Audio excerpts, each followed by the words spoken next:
How about your head checks? You think are they good? I think they were. Did you do decent, any head they were check better. though?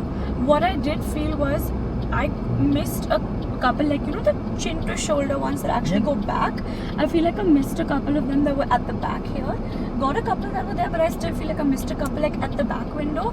But between this window to this range, I think they were decent.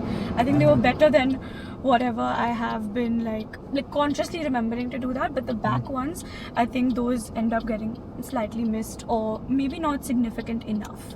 Like they're much smaller. I than think they you should have never been. did shoulder checks. The back ones? No, looking on your sides. But while you change line, you need to do the shoulder check to that line.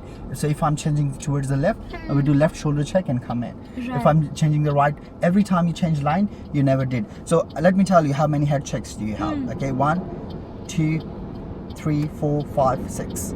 So 6 blind spots. So you can only have 3. Okay. So it's twice the amount you can have. Right. You can have no 3 times the amount you can have because you have 6. Okay. Yeah.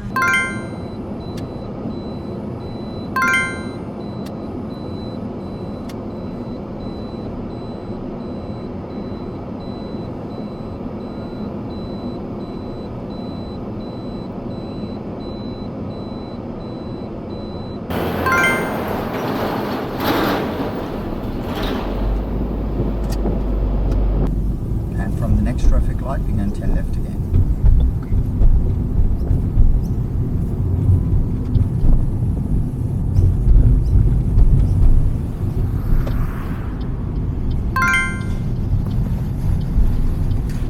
Yep, we're going to turn left here.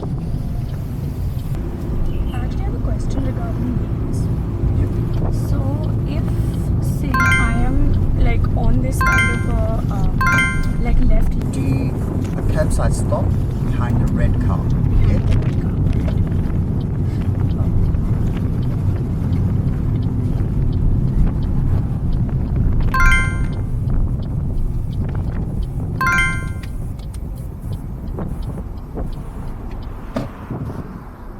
Would you like me to go further or closer to the red car? Yes, when it says red car, examiner is going to say the red car, so you need to go up to the car. Okay. Yeah? So you just have to have max 2 meter distance from the car, minimum 1 meter. So you secure the car and pull out when you're ready. Yeah?